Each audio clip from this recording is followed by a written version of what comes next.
chapter 26. When Jesus had finished saying all these things, he said to his disciples, "As you know, the Passover is 2 days away, and the Son of Man will be handed over to be crucified." Then the chief priests and the elders of the people assembled in the palace of the high priest, whose name was Caiaphas, and they schemed to arrest Jesus secretly and kill him. But not during the festival, they said, or there may be a riot among the people. While Jesus was in Bethany in the home of Simon the leper, a woman came to him with an alabaster jar of very expensive perfume, which she poured on his head as he was reclining at the table. When the disciples saw this, they were indignant. "Why this waste?" they asked. "This perfume could have been sold at a high price and the money given to the poor." Aware of this, Jesus said to them, "Why are you bothering this woman? She has done a beautiful thing to me. The poor you will always have with you, but you will not always have me. When she poured this perfume on my head, she did it to prepare me for burial. Truly, I tell you, wherever this gospel is preached throughout the world, what she has done will also be told in memory of her." Then one of the 12, the one called Judas Iscariot, went to the chief priests and asked, "What are you willing to give me if I deliver him over to you?" So they counted out for him 30 pieces of silver. From then on, Judas watched for an opportunity to hand him over. On the first day of the festival of unleavened bread, the disciples came to Jesus and asked, "Where do you want us to make preparations for you to eat the Passover?" He replied, "Go into the city to a certain man and tell him, 'The teacher says, my appointed time is near. I am going to celebrate the Passover with my disciples at your house.'" So the disciples did as Jesus had directed them and prepared the Passover. When evening came, Jesus was reclining at the table with the 12. And while they were eating, he said, "Truly, I tell you, one of you will betray me." They were very sad and began to say to one another, "Surely you don't mean me, Lord?" Jesus replied, "The one who has dipped his hand into the bowl with me will betray me. The Son of Man will go just as it is written about him.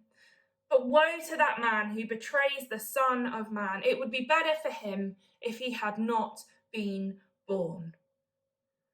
Then Judas, the one who was to betray him, said, "Surely you don't mean me, Rabbi?" Jesus answered, "You have said so."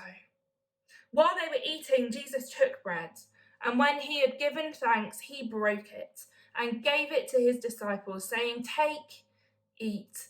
This is my body,"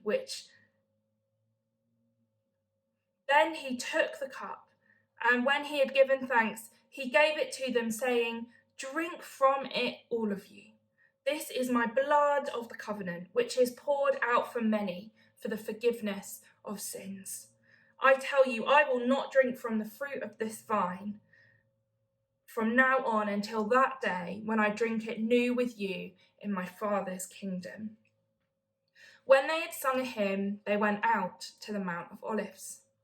Then Jesus told them, "This very night you will all fall away on account of me. For it is written, 'I will strike the shepherd, and the sheep of the flock will be scattered.' But after I have risen, I will go ahead of you into Galilee." Peter replied, "Even if all fall away on account of you, I never will."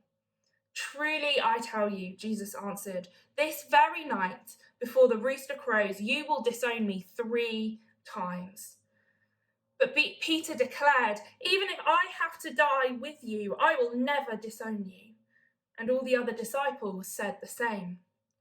Then Jesus went with his disciples to a place called Gethsemane, and he said to them, "Sit here while I go over there to pray."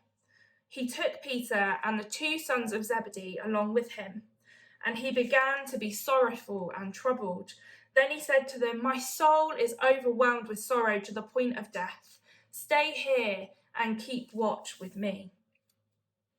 Going a little farther, he fell with his face to the ground and prayed, "My Father, if it is possible, may this cup be taken from me. Yet not as I will, but as you will." Then he returned to his disciples and found them sleeping. "Couldn't you men keep watch with me for 1 hour?" he asked Peter. "Watch and pray so that you will not fall into temptation. The spirit is willing, but the flesh is weak." He went away a second time and prayed, "My Father, if it is not possible for this cup to be taken away unless I drink it, may your will be done." When he came back, he again found them sleeping because their eyes were heavy. So he left them and went away once more and prayed the third time, saying the same thing. Then he returned to the disciples and said to them, "Are you still sleeping and resting? Look, the hour has come, and the Son of Man is delivered into the hands of sinners. Rise, let us go. Here comes my betrayer." While he was still speaking, Judas, one of the 12, arrived. With him was a large crowd of armed swords and clubs, sent from the chief priests and the elders of the people. Now the betrayer had arranged a signal with them. "The one I kiss is the man. Arrest him." Going at once to Jesus, Judas said, "Greetings, Rabbi," and kissed him. Jesus replied, "Do what you came for, friend." Then the men stepped forward, seized Jesus, and arrested him.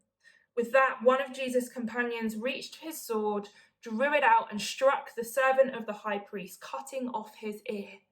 "Put your sword back in its place," Jesus said to him, "for all who draw the sword will die by the sword. Do you think I cannot call on my Father, and he will at once put at my disposal more than 12 legions of angels? How then would the scriptures be fulfilled that say it must happen this way?" In that hour, Jesus said to the crowd, "Am I leading a rebellion that you have come out with swords and clubs to capture me? Every day I sat in the temple courts teaching, and you did not arrest me. But this has all taken place in the writings of the prophets might be fulfilled." Then all the disciples deserted him and fled. Those who had arrested Jesus took him to Caiaphas, the high priest, where the teachers of the law and the elders had assembled. But Peter followed him at a distance, right up to the courtyard of the high priest. He entered and sat down with the guards to see the outcome. The chief priests and the whole Sanhedrin were looking for false evidence against Jesus, so that they could put him to death. But they did not find any, though many false witnesses came forward. Finally, 2 came forward and declared, "This fellow said, I am able to destroy the temple of God and rebuild it in 3 days." Then the high priest stood up and said to Jesus, "Are you not going to answer? What is this testimony that these men are bringing against you?" But Jesus remained silent. The high priest said to him, "I charge you under oath by the living God. Tell us if you are the Messiah, the Son of God." "You have said so," Jesus replied. "But I say to all of you, from now on you will see the Son of Man sitting at the right hand of the Mighty One and coming on the clouds of heaven."